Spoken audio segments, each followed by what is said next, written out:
Préparez-vous aux fêtes de Noël en suivant la météo sur France 3 avec les magasins Vima.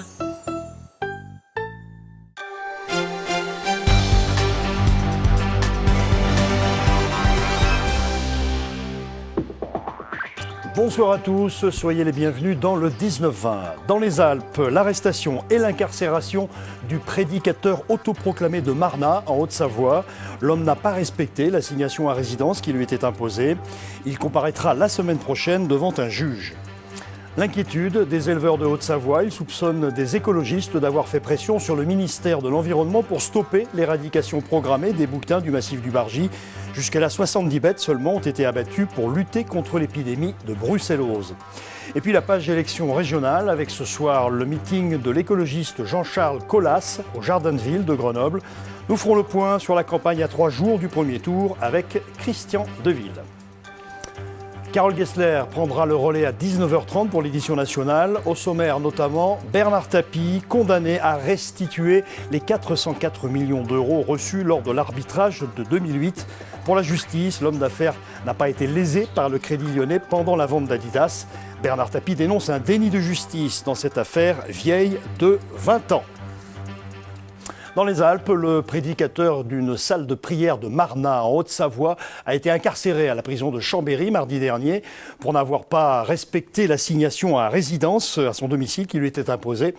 Son jugement en comparution immédiate a finalement été ajourné à la semaine prochaine. Au palais de justice de Chambéry, Christelle Nicolas et Benoît Levaillant. Présenté cet après-midi devant le juge, l'homme désigné comme le prédicateur de Marnat s'est manifesté sans préambule pour récuser son avocat. Il comparaissait pour non-respect à l'assignation à résidence qui lui incombait depuis le 26 novembre. Il devait se présenter aux gendarmes 3 fois par jour, ce qu'il n'a pas respecté. Il a été interpellé mardi et placé en détention provisoire. L'homme de 26 ans suit une formation depuis 2 ans en transport et logistique dans un établissement à Chambéry. De ce fait, il dit n'avoir pu se soumettre à ce contrôle journalier. Ce qui a conduit les autorités à s'intéresser à cet homme, ce sont ses activités dans un foyer social de Marnat qui abrite un lieu de culte non déclaré. Dans le cadre de l'état d'urgence, une perquisition administrative avait été ordonnée par le préfet de Haute-Savoie le 26 novembre. Elle ciblait ce prédicateur soupçonné de radicalisme et d'endoctrinement. Cet après-midi, son nouvel avocat diligenté à ses côtés martelait l'absence d'éléments pour démontrer ce qui accable son client. Le jugement est renvoyé au 10 décembre. D'ici là, il est maintenu en détention provisoire à la maison d'arrêt de Chambéry.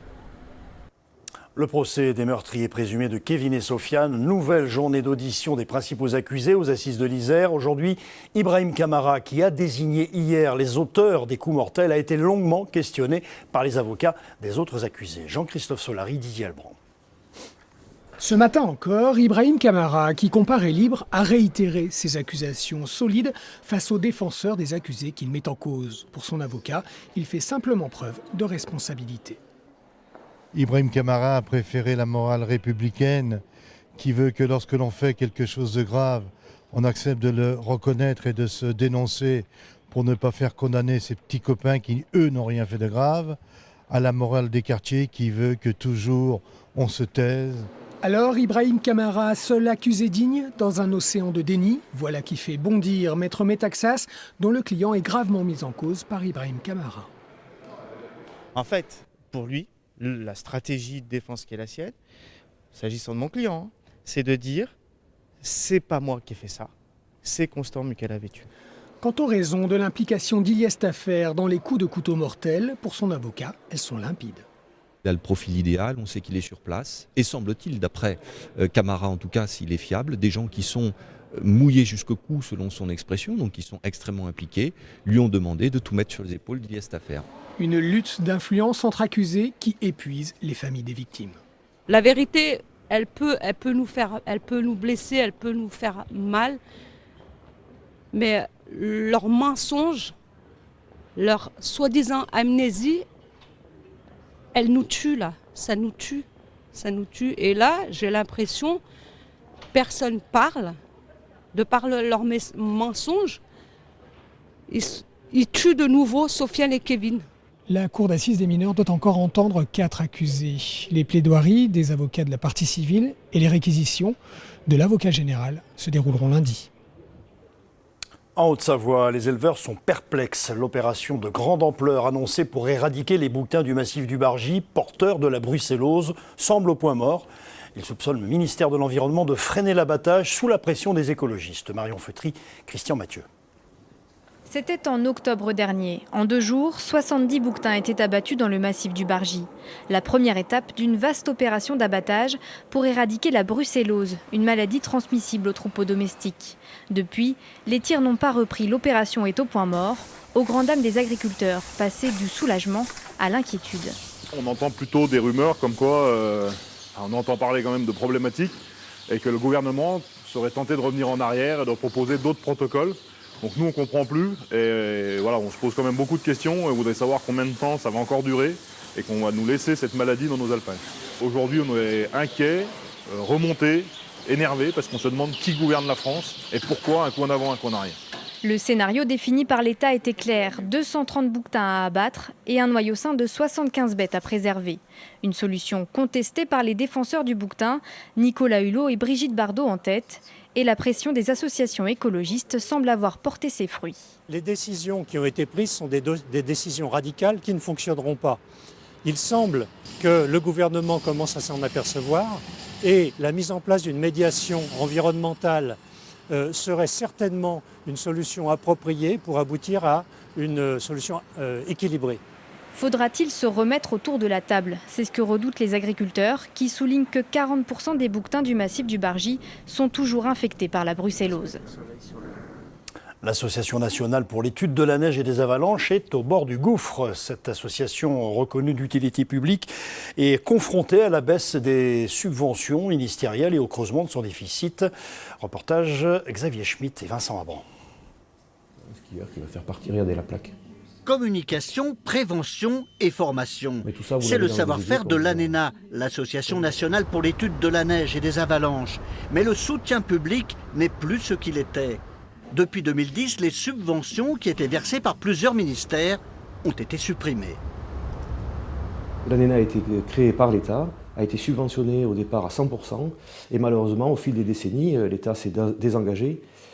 Et donc il est très, très difficile, quand vous avez des coupes franches de l'ordre de 10 000 ou 20 000 euros, de se remonter en faisant des actions de prévention, de sensibilisation, qui certes rapportent d'un point de vue commercial, mais pas suffisamment. 1970, la terrible avalanche de Val d'Isère. Elle dévaste le foyer de l'UCPA, un centre de vacances pour les jeunes. 39 morts. C'est à la suite de cette catastrophe que l'ANENA a été créée en 1971. L'association est reconnue d'utilité publique, mais aujourd'hui elle ne parvient plus à équilibrer son budget et elle peine à conserver ses 7 salariés. Elle court après de nouvelles ressources, comme la diffusion élargie de sa revue. Dans cette revue, on trouve tout, à la fois des sciences, mais de manière vulgarisée, mais aussi sur les comportements humains. Chaque accident est commenté d'un point de vue niveau météorologique, d'un point de vue aussi facteurs humains. L'ANENA place également ses espoirs dans l'action des élus de la montagne et le soutien des professionnels et des pratiquants. 4e et dernier épisode de notre série sur le risque sismique. René Gardet et Dominique Semet abordent aujourd'hui le problème de la vulnérabilité des habitations et des constructions sensibles, comme les barrages ou le réacteur nucléaire de Grenoble. Si certains sites industriels se préparent au pire scénario, d'autres sont toujours loin des normes.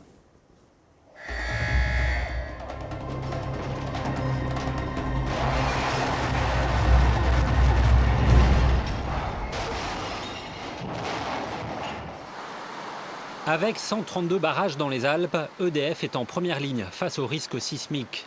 Pour gérer cette menace, chaque ouvrage est observé régulièrement pour calculer d'éventuels écarts. L'emplacement même des barrages a été étudié pour éviter de reposer directement sur une faille.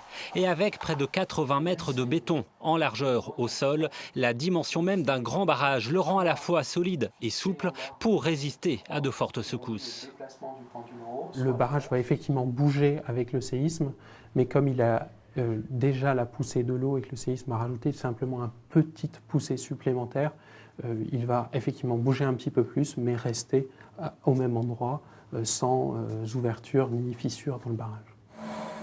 À côté de Grenoble, si un barrage devait quand même rompre, dans la ville, un réacteur nucléaire serait en danger, celui de l'Institut Loé-Langevin, spécialisé dans la recherche scientifique. Depuis le séisme de Fukushima, un chantier colossal a eu lieu pour surélever les moteurs de secours et pour doubler les structures de sécurité. Une deuxième cheminée a été installée sur le toit et une porte gigantesque a été posée pour résister à une inondation. 30 millions d'euros investis pour résister à une magnitude de 7,3, possible en théorie une fois tous les 20 000 ans. Ça a changé beaucoup de choses, oui, parce que donc, du point de vue structure, on a fait beaucoup de renforcement. On doit prendre également en compte des ruptures de barrages successives. Donc on a pas mal d'équipements qu'il a fallu rehausser, des diesels qui ont été mis en hauteur, un poste de commandement de secours qui est en hauteur, des structures qui doivent résister à de l'eau extérieurement et enfin beaucoup de changements aussi en organisation, en gestion de crise. Quant aux habitations individuelles, elles peuvent, elles aussi, s'adapter. Tout dépend du terrain. Mais en général, il faut privilégier des volumes compacts, relier les fondations et conserver des murs pleins. Des obligations qui ne sont pas plus chères, selon cet architecte spécialisé dans le parasismique. Elle rappelle toujours à ses artisans les bons réflexes. Je pense que l'architecte a un rôle de conseil avant tout, et même auprès du maçon, de dire vous pensez bien à ça, et s'il a oublié un élément, trouver une solution ensuite pour répondre au problème. Et c'est souvent ça qui se passe sur les chantiers, on trouve des solutions. Aujourd'hui, plus de la moitié des habitants ne se sentent pas concernés. Quant aux mairies, elles ont l'obligation de donner des informations, mais seulement 15% l'ont fait, ce que regrette ce spécialiste des risques naturels. Demain, comment je sais si mon enfant à l'école saura se mettre en sécurité? Et comment l'encadrement scolaire va mettre en sécurité les enfants? C'est une réalité. L'enjeu, c'est de mettre en place des plans. C'est valable également dans les entreprises. En tant que salarié, je dois m'assurer que le gérant de l'entreprise saura me mettre en sécurité. Avec 600 séismes chaque année dans les Alpes, la région aurait pu inspirer Haroun Tazieff qui disait « Dès qu'on s'éloigne d'un tremblement de terre, on se rapproche du suivant ». 19h et pratiquement 10 minutes dans le Journal des Alpes, l'heure d'ouvrir la page politique consacrée aux élections régionales avec Christian Neuville.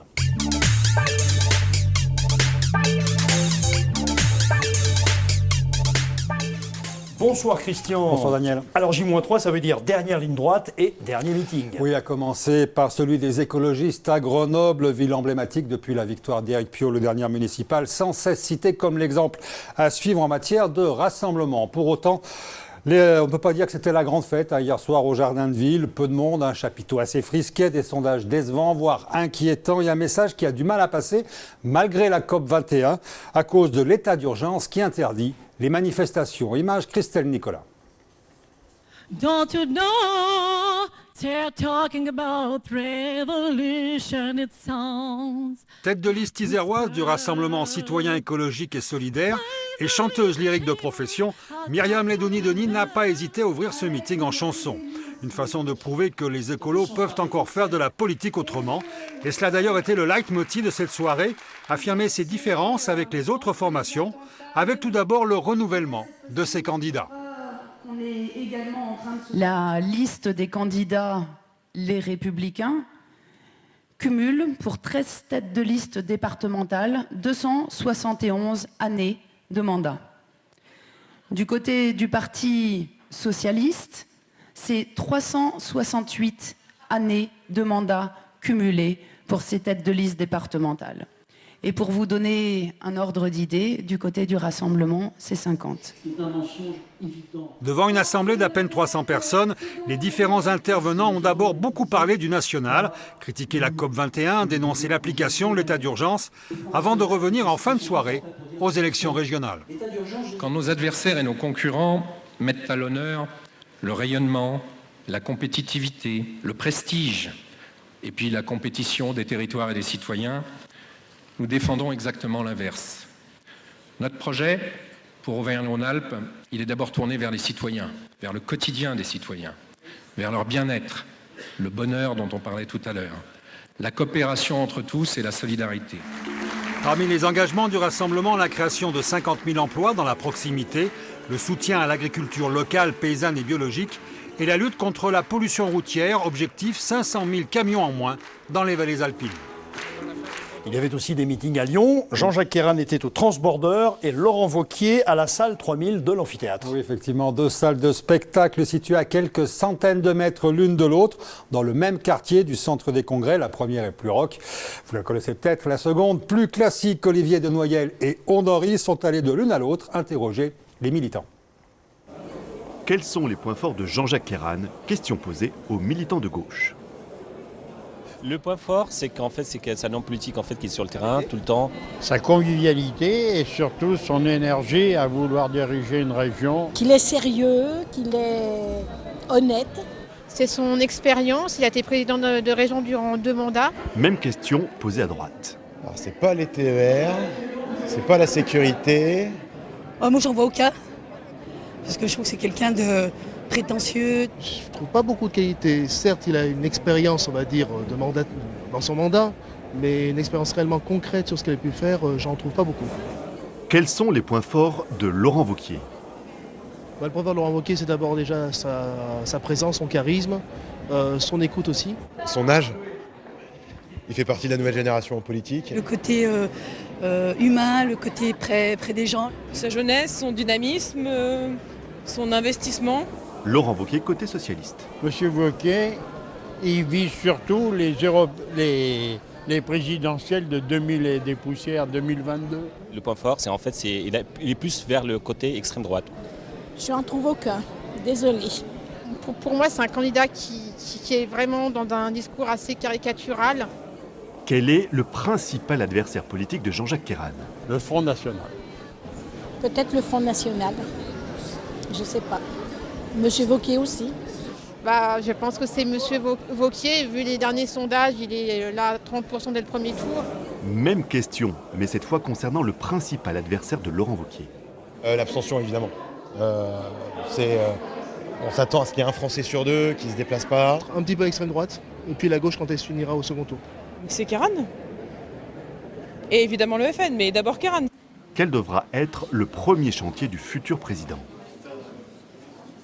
Et la priorité, je mettrai la jeunesse et l'emploi. Une bonne gestion économique, c'est une priorité. Je pense que c'est la jeunesse. Même question posée à droite. Il y a un remettre de l'ordre dans les finances. Pour l'accompagnement des personnes âgées. Faire un état des lieux et faire un audit. Et ensuite appliquer en fonction de l'audit et en fonction de ce qu'il va trouver surtout. Un point commun cependant pour ces militants de droite comme de gauche, le rendez-vous de dimanche face aux urnes. Et puis un rappel, Christian, 9 listes, je le rappelle, donc, sont proposées aux électeurs pour ces élections. Oui, effectivement, 9 listes, 9 têtes de liste que vous pouvez voir sur notre palette. Sachez que sur notre site internet, vous avez aussi en détail tous les candidats de toutes les listes dans les 13 départements que compte désormais la future région Rhône-Alpes-Auvergne. Dans l'actualité de ces élections, les suites de la mise en examen pour violence sur conjoint et viol d'Amartyoun, c'est le président Rhône-Alpes de SOS Racisme et candidat sur la liste PS. Oui, Amartyoun est 18e sur la liste en Isère. La tête de liste départementale, Eliane Giraud, lui a demandé de se retirer de la campagne. Il ne devrait donc pas figurer également sur la liste du 2e tour, au cas où celle-ci serait modifiée à la suite d'une fusion avec une autre liste ayant obtenu au moins 5% des suffrages. Et puis nous continuons de découvrir ces pays qui bientôt constitueront notre future région Auvergne-Rhône-Alpes. Oui, ce soir, coup de projecteur sur le Bourbonnais, au cœur de la France, entre Allier et Cher, autour d'un triangle Montluçon, Vichy, Moulins, Christian Darneville, Frédéric Cuvier. Le Bourbonnais est complexe. On connaît généralement son agriculture, ses vaches blanches, charolaises, mais beaucoup moins ses grandes structures industrielles ou ses entreprises internationales. Goodyear Dunlop, Vuitton, Safran Sagem, Bosch, Peugeot, Citroën ou encore L'Oréal, la liste n'est pas exhaustive. On connaît sa tradition vitivinicole avec le Saint Pourçain, mais pas forcément sa filière de pointe dans le domaine de la nutrition santé. Certains se souviennent de la place de ce territoire dans l'histoire des luttes sociales, d'autres dans celle des rois de France. Une multitude de facettes et au final, une image pas toujours très bonne. Si elle n'était pas bonne, elle était due aux habitants qui avaient un complexe d'infériorité, qui étaient toujours en train de se plaindre quand on regarde le verre à moitié vide ou à moitié plein. Ils regardaient plutôt la moitié vide. Et je pense qu'aujourd'hui, il y a un changement dans la perception et dans la volonté. Beaucoup se rendent compte que le tourisme, c'est de l'économie. Et que c'est de l'économie qui ne se déplace pas, c'est de l'économie directe. Et ça, c'est une mentalité qu'il a fallu faire évoluer, on a mis du temps à la faire évoluer, mais aujourd'hui, c'est acquis. Sport de pleine nature, thermalisme, visite patrimoniale ou encore randonnée, le tourisme représente aujourd'hui 8% du PIB de l'Allier, presque autant que l'agriculture. 4 500 emplois, 6 600 000 nuitées l'an dernier. Pour beaucoup de professionnels, le rapprochement avec Rhône-Alpes est une opportunité. Exemple Opale, le parc d'attractions et animalier à Dompierre-sur-Bèbre, poids lourd du secteur avec 575 000 entrées l'an dernier. Le parc a fini sa saison dans la région Auvergne. Il rouvrira ses portes en Auvergne-Rhône-Alpes et deviendra alors le 3e site touristique de cette grande région après l'Aiguille du Midi et la mer de glace. C'est vrai que n'appartenant pas à cette région, il était plus difficile de se faire écouter par le grand public, par les médias également, qui se sentaient peu concernés par le parc situé au fin fond de l'Allier, que beaucoup de Lyonnais ne connaissent pas forcément très bien, malheureusement. Et aujourd'hui, donc, le PAL étant intégré dans cette grande région, ça va être beaucoup plus facile pour nous de communiquer. Même engouement dans un autre haut lieu touristique, Souvigny. À l'initiative du diocèse et de l'office de tourisme, la capitale du Bourbonnais s'apprête à devenir ville sanctuaire comme Vézelay, Lourdes ou le Mont-Saint-Michel. L'église de l'ensemble prioral abrite les tombeaux de Saint-Mayol et Saint-Odilon, les 2 abbés fondateurs venus de Cluny. Le premier pèlerinage sera organisé les 9 et 10 avril 2016. Ici aussi, on croit à l'impact positif de la grande région. Je pense, comme la plupart des gens, qu'en fait, il vaut mieux se marier avec des riches qu'avec des pauvres et qu'aujourd'hui, on le sait, les médias nous le disent, c'est la 2e région la plus riche de France quand elle sera en place. Donc je pense que c'est très important, même si on pense que l'Allier va être un peu éloigné parce que ça va être le département le plus à l'ouest, mais il y aura aussi des départements les plus à l'est. Moi, je pense que ce sera un seul et même territoire et que les gens parleront d'une seule et même voix. Quand il s'agit de tourisme, l'Auvergne vole parfois la vedette au Bourbonnais.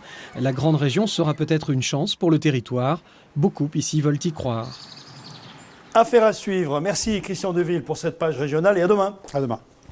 On a appris aujourd'hui qu'Abdelaziz Bouteflika était à Grenoble pour un court séjour. Le président algérien serait venu passer des examens médicaux du côté de la clinique mutualiste de Grenoble où vous vous trouvez. Nathalie Rapuc, des précisions. C'est à 16h qu'un dispositif de sécurité a été mis en place aux abords de la clinique d'Alembert. Seulement quelques policiers bloquent l'accès aux piétons ainsi que le stationnement. Abdelaziz Bouteflika, le président algérien, serait ici à Grenoble pour des contrôles médicaux. Il serait peut-être dans une chambre au dernier étage. Je vous rappelle qu'Abdelaziz Bouteflika avait été hospitalisé en novembre 2014 ici à Grenoble. Il est suivi par le cardiologue Jacques Monségu. Sa visite serait de courte durée, rien de grave a priori. Merci Nathalie. Et tout de suite, direction le phare de Chambéry où se déroule ce soir un show de trial. Les meilleurs pilotes du monde vont jouer les équilibristes à moto et à vélo dans une mise en scène spectaculaire. Sur place, Frédéric Lefrançois. Sur place et au cœur du dispositif, au cœur de l'événement, puisque nous sommes carrément sur l'un des modules qui tout à l'heure accueillera, comme vous l'avez dit, motards et cyclistes spécialistes du trial. Alors pour ceux qui ne sauraient pas encore très bien ce qu'est le trial, nous allons en parler et quoi de mieux que de le faire avec ni plus ni moins que le champion de France que je vais vous présenter, Alexandre Ferrer. Vous êtes champion de France de trial. Parlez-nous un peu de cette discipline et déjà en premier, est-ce que vous êtes satisfait de ce que vous voyez autour de vous? Ça va être un beau parcours ce soir. Bonjour, oui, comme on peut le voir, il y a des zones très variées, c'est un parcours très spectaculaire, donc je pense que pour le public ça va être excellent et très technique à la fois aussi. Donc je pense qu'on va prendre beaucoup de plaisir ce soir ici. Le trial, c'est un motard, on va dire un cavalier, et puis aussi une drôle de moto, vous nous en parlez? Oui, c'est vrai, comme vous pouvez le voir, c'est une moto, tout d'abord sa particularité, on peut voir qu'elle n'a pas de selle. C'est une moto sur laquelle on ne recherche pas du tout la vitesse de pointe, on va dire que c'est plutôt le couple à bas régime que l'on recherche. Donc le gain de poids, le couple à bas régime, et on va dire que la pièce principale de cette machine est surtout l'embrayage. Parce qu'on peut constater que devant certaines marches, donc par exemple une marche de ma taille de 1m90, on part parfois en 3e rapport à l'arrêt, et il faut que l'embrayage il lâche de suite, donc beaucoup de puissance. Très léger. Très léger, la moto fait 70 kg. Donc Vous êtes passé comment au trial? Drôle de discipline. Vous avez commencé par le vélo ou directement la moto? Oui, c'est vrai, drôle de discipline. J'ai commencé bien évidemment par mon père qui m'a initié. Donc j'ai commencé par le vélo par faute de moyens de pouvoir avoir une moto. Puis dès que j'ai pu, je me suis mis de suite à la moto et à la compétition aussi. On en est où nous en France au niveau du trial? Est-ce qu'on grimpe les marches facilement ou est-ce que c'est toujours l'Espagne et d'autres pays européens ou mondiaux qui sont en tête?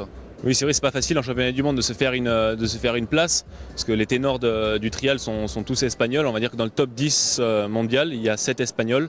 Je suis le premier représentant et seul représentant français cette année en 2015. Donc c'est vrai que c'est pas facile de se faire un nom, mais ça va venir. Il y a d'autres pilotes qui vont arriver cette année en championnat du monde, donc c'est encourageant. Eh ben, merci pour toutes ces précisions. Ce soir, il y aura en plus un super public pour vous accueillir, puisque on attend aux alentours de 2500 à 2800 personnes au phare. Et puis si par hasard vous n'êtes pas au phare ce soir, demain à partir de midi, dans le journal de France 3 Alpes, vous pourrez suivre un résumé complet de cette soirée où ça va vraiment faire vroom vroom pendant bien longtemps. On y sera. Merci Frédéric Lefrançois et bon spectacle. Je vous rappelle, avant de refermer ce journal, le principal titre de cette édition, l'arrestation et l'incarcération du prédicateur autoproclamé de Marnat en Haute-Savoie. L'homme n'a pas respecté l'assignation à résidence qui lui était imposée. Il comparaîtra la semaine prochaine devant un juge. Voilà pour cette édition régionale. Dans un instant, le journal.